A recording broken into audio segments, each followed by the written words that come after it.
Di kaki perbukitan sejuk, pada ketinggian sekitar 600 meter di atas permukaan laut, berdiri sebuah desa indah yang memadukan kekayaan alam, budaya, dan keseniannya.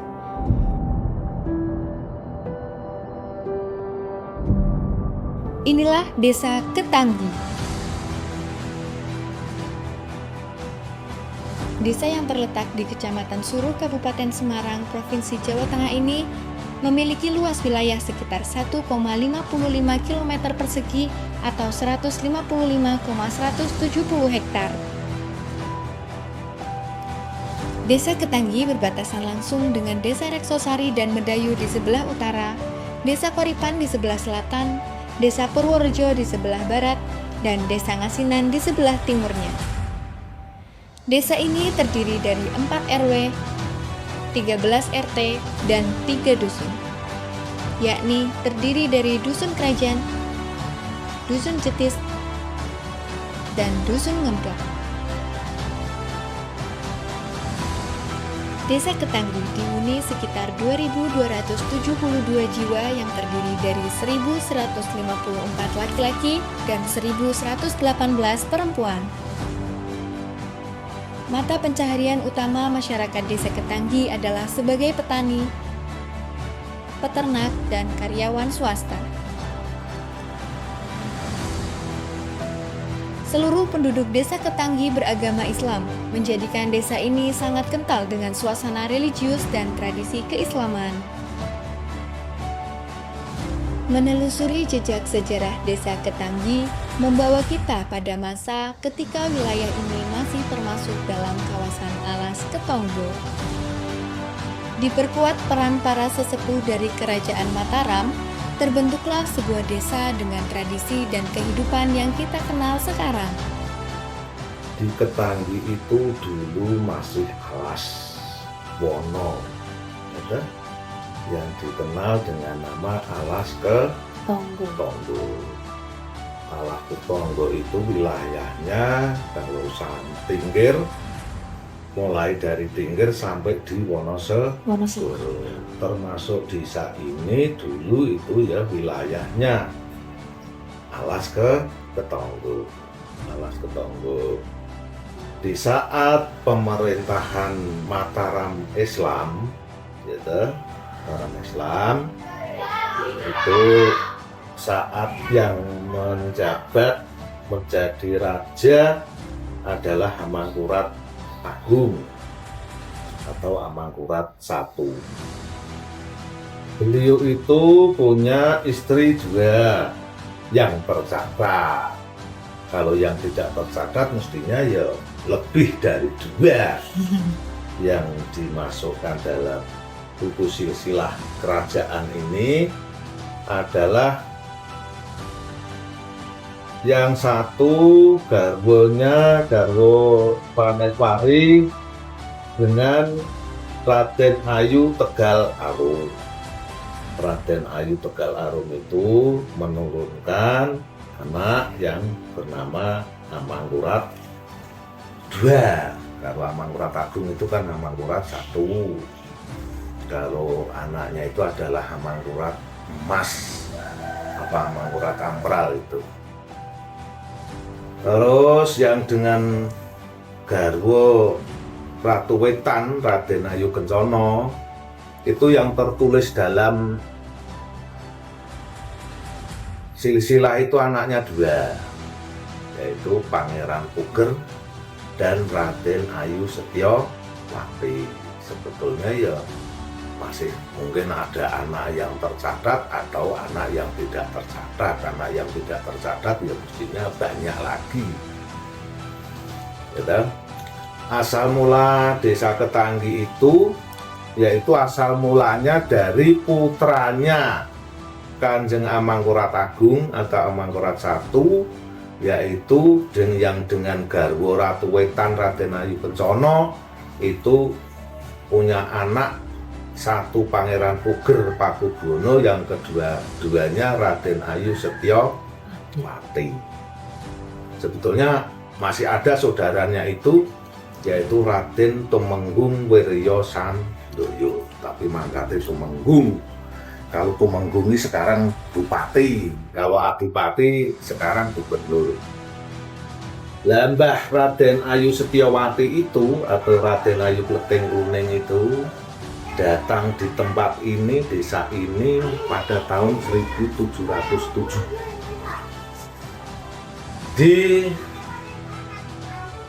Didereke dengan para punggawa. Di samping itu juga didereke dengan adiknya Raden Tumenggung Wirya Sandoyo. Itu kalau dulu saat sing dijujuk desa ini adalah di sebelah barat balik desa sekarang. Di tahun 1708 itu kan Mbah Trunojoyo itu kan dulu di penjara di penjara kerajaan. Akhirnya tahun 1000 berembah Raden Ayu Setyawati sudah di sini. Akhirnya tahun 1707, tahun 1708 garwane Mbah Trunojoyo, garwane Mbah Tanggi Mbah Trunojoyo itu diambil ke sini. Terus tapi tempatnya ya berbeda, tidak jadi satu. Kalau Mbah Tanggi putri Mbah Raden Ayu Setyawati itu di sekitar sini. Kalau Mbah Trunojoyo cumondoknya di sebelah timur. Dulu wilayah Desa Ketanggi, tapi sekarang wilayah Desa Ngasinan, Kecamatan Susukan, masih Kabupaten Semarang. Kalau sekarang kedatangan Mbah Trunojoyo yang diambil oleh Mbah Raden Ayu Setyawati itu dari sana sudah nganti garwa selir. Makanya tidak jadi satu, sendiri-sendiri. Mbah Trunojoyo itu dengan garwa selirnya sana, ya ke sana kemari. Terus Mbah Tanggi putrinya Mbah Raden Ayu Setyawatinya di sini. Terus setelah di sini itu beliaunya punya anak. Mbah Trunojoyo dengan Mbah Raden Ayu Setyawati punya anak satu putra yang bernama Raden Wijanarko. Raden Wijanarko alias Joko Umbaran. Terus Mbah Trunojoyo dengan garwa selirnya itu punya anak satu perempuan yang namanya Raden Ayu Kumorate. Terus dua-duanya anak itu meninggal saat masih muda. Kalau Raden Ayu Kumorate itu meninggal kurang lebih umur 14 tahun. Tapi kalau Raden Wijanarko Joko Umbaran itu meninggalnya kurang lebih umur 16 sampai 17 tahun. Jadi Mbah Trunojoyo dengan Mbah Raden Ayu Setyawati itu sudah tidak punya. Terus itu sing pendereknya adiknya yang Raden Tumenggung Wirya Sandoyo itu dia punya anak putri. Punya anak putri. Terus anaknya putri itu kalau nggak salah dulu mau dipinang oleh Mbah Siwakul. Mbah Siwakul itu dulu pendereken Jeng Sunan Dayat. Sunan Dayat mengantarkan dari Kabupaten Semarang menuju ke Mbayat, sampai setelah di Mbayat pulang ke Semarang lagi, tapi mampir di Desa Ketanggi. Mampir ke Desa Ketanggi mau meminang anaknya Mbah Raden Wirya Sandoyo itu tidak boleh. Akhirnya tidak jadi. Terus beliaunya Mbah Siwakul itu cumondok di Ungaran di Gunung Kalong, karena mungkin perintahnya Jeng Sunan Dayat bercemondok di Gunung Kalong, tapi akhirnya meninggalnya dimakamkan di Gunung Siwakul Ungaran. Nah terus anaknya Mbah Raden Wirya Sandoyo itu yang menurunkan masyarakat Desa Ketanggi sampai sekarang.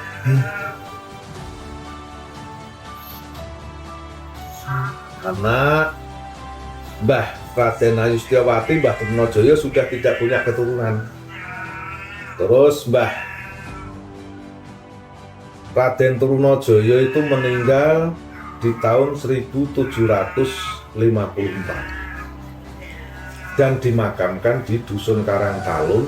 Dulu wilayah Ketanggi itu, Dusun Karangtalun, Desa Ngasinan, Kecamatan Susukan, Kabupaten Semarang.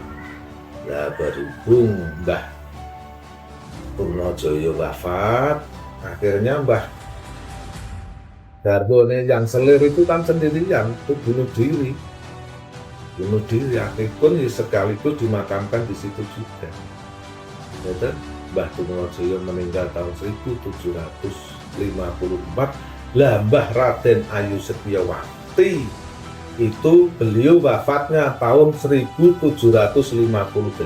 selisih 4 tahun. Tapi beliaunya sudah tidak punya keturunan. Yang meneruskan adalah adiknya itu Raden Tumenggung Wirya Sandoyo, kalau di sini keceluk Mbah Cogaeng. Kalau ke sini itu sebetulnya itu Mbah Cogaeng itu adalah boleh dikatakan nama kepala suku. Apa boleh dibilang itu penghargaan atau apa itu loh. Itu Mbah Cogaeng. Nah, Mbah Cogaeng itu yang nurunkan sampai sekarang ini. Nah, keturunan yang dulu Mbah Cogaeng itu punya anak, terus anaknya itu melahirkan Mbah Magun, namanya Mbah Magun. Setelah Mbah Magun itu punya anak yang namanya lagi Mbah Magun itu ada sing anaknya Mbah Magun itu kalau nggak salah tuh 6 apa 7 apa 8 gitu loh. Tapi sing putri 6 itu sudah punya suami yang dibawa oleh suaminya kemana-mana, tidak dilacak sejarahnya. Mbah Magun punya anak Mbah Magun punya anak Mbah Singomenggolo. Mbah Singomenggolo itu ya punya. Terus Mbah Singomenggolo ini lah yang pertama jadi lurah di Demang di Desa Ketanggi, Mbah Singomenggolo ini. Ya kan? Singomenggolo ini. Beliau saat umur 23 tahun itu mendaftarkan desa ini ke Mataram. Didaftarkan ke Mataram. Terus dengan nama Desa Ketanggi. Kenapa kena dinamakan Desa Ketanggi? Karena di sini itu masih bagian wilayah alas Ketonggo dan yang berketatanan Inggil. Makanya dinamakan, dipadukan jadi satu, dinamakan Desa Ketanggi. Itu tahun 1776 Desa Ketanggi didaftarkan ke Mataram. Dari tanah subur Ketanggi, tumbuhlah beras hitam, sebuah produk unggulan masyarakat desa yang memiliki cita rasa khas, nilai gizi tinggi, dan manfaat yang luar biasa banyaknya. Saya berbudidaya menanam beras hitam itu kurang lebih tahun 94-95. Berawal dari waktu dulu itu melihat suatu kalau di desa, di kampung itu kalau ada seorang hajatan atau ada istilahnya itu selamatan, itu kan pakai beras hitam di pucuknya. Jadi awal dari itu saya itu mempunyai pandangan bahwa beras hitam itu khasiatnya sangat tinggi dan gitu. Kalau orang Jawa itu sangat beras hitam itu sangat ibaratnya diajeni atau ditempatkan yang paling tinggi di pucuk. Jadi ada apa di situ? Nah, ternyata setelah ada teman yang buka di internet, membuka pokoknya di sosial media, dari langsiran dari dulu zaman kuno, bahkan sampai di negeri lain, negeri Cina apapun itu, konon katanya beras itu hanya untuk bangsawan dan hanya untuk kalangan raja. Jadi tidak boleh waktu dulu itu tidak boleh beras hitam itu dikonsumsi untuk kalangan umum. Makanya seperti kita ini itu tidak pada tahu. Dari dulu memang beras hitam itu hanya beras untuk bangsawan atau untuk hanya keluarga kerajaan. Makanya sampai sekarang pun belum pada tahu khasiatnya beras hitam. Selain tanahnya, kesuburan juga melekat erat dalam tradisi-tradisi yang tumbuh di Desa Ketanggi. Merti desa menjadi salah satu tradisi yang masih eksis hingga kini.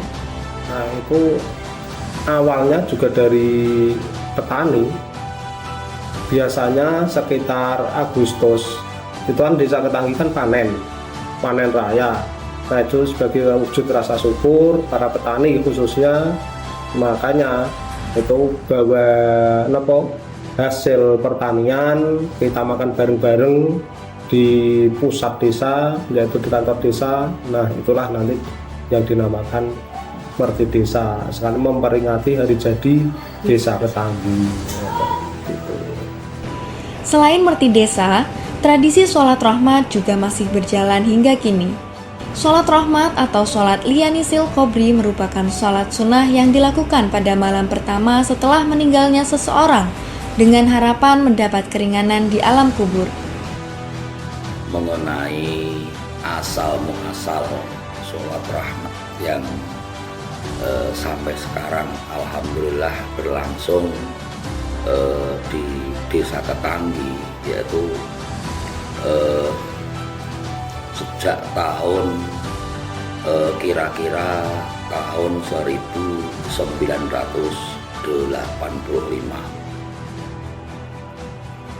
didasarkan pada sabda Nabi yang berbunyi mal mayyiti fi qabrihi illa kal harikil muhawwis, yang artinya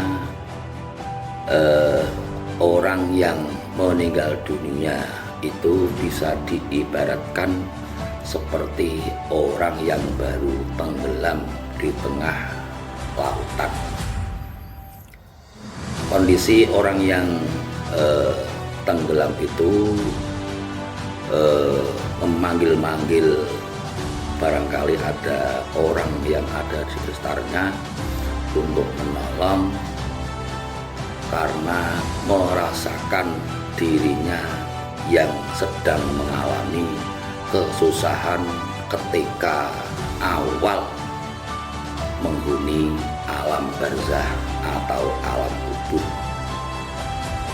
Karena bisa dicontohkan orang yang baru awal atau mengawali perpindahan tempat itu pun pastinya mengalami berbagai kendala dan kesusahan, apalagi orang yang meninggal dunia yang tadinya berada di alam dunia ini untuk selanjutnya memasuki ke alam barzah atau alam kubur sudah pasti mendapatkan kesedihan karena perpindahan alam.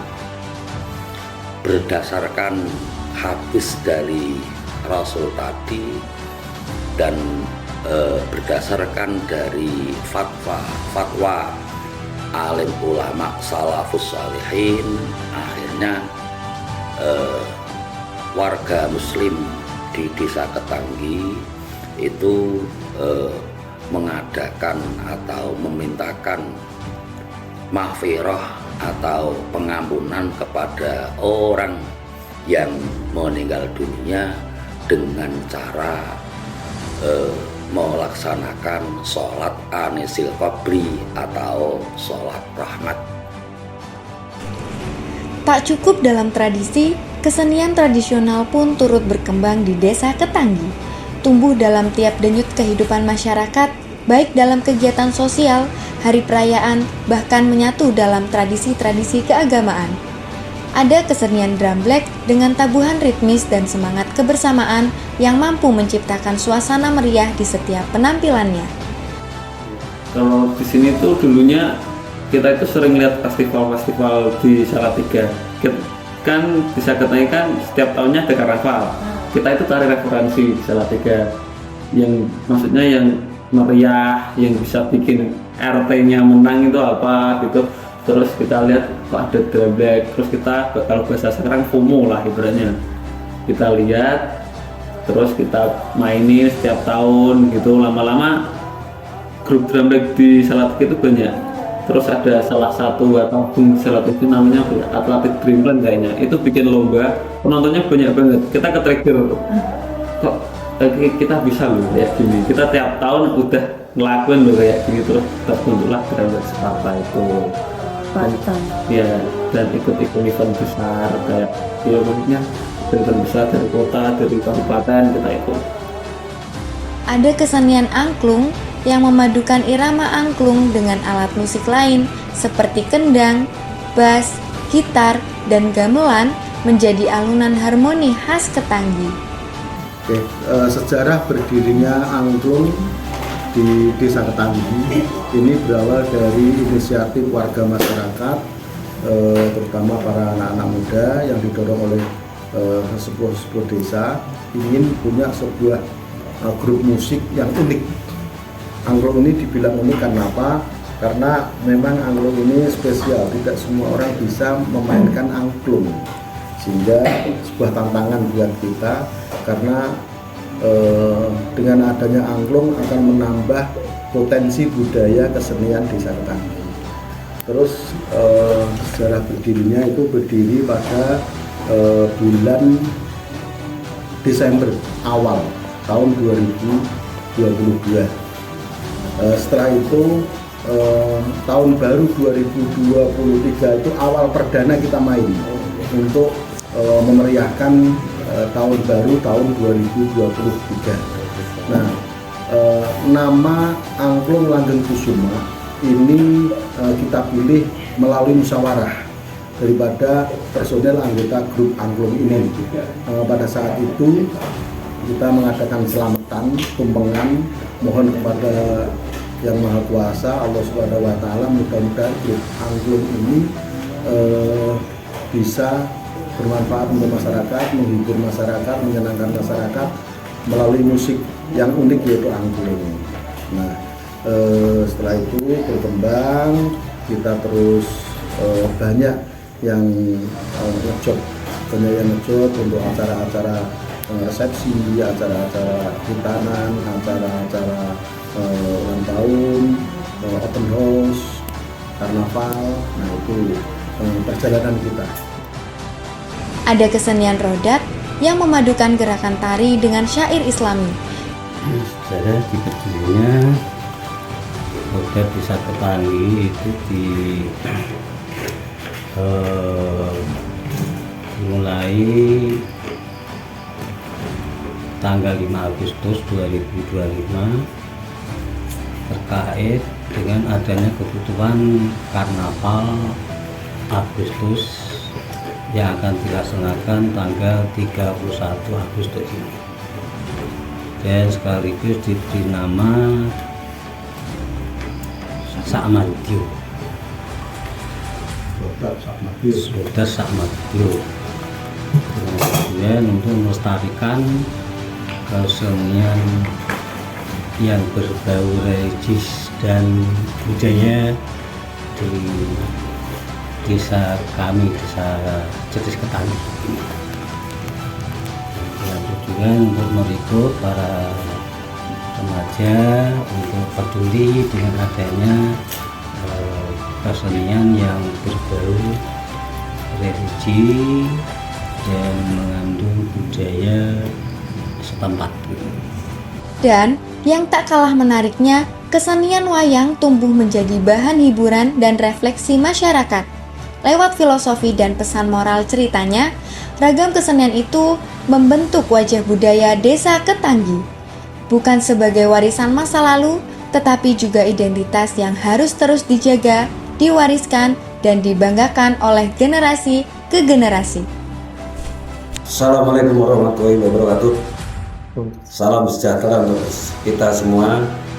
Perkenalkan, nama Sugiarto, Kepala Desa Ketanggi, Kecamatan Suluh, Kabupaten Semarang. Alhamdulillah saya sudah 2 periode ini menjabat Kepala Desa Ketanggi, dan harapan kami, desa kami, mudah-mudahan masyarakat sejahtera dengan memanfaatkan proyek-proyek atau hasil bumi di Desa Ketanggi ini, dan mudah-mudahan doa restu orang banyak, kami tetap melaksanakan kegiatan-kegiatan budaya segala macam kebiasaan yang sudah kita laksanakan dari awal, karena itu tinggalan dari nenek moyang.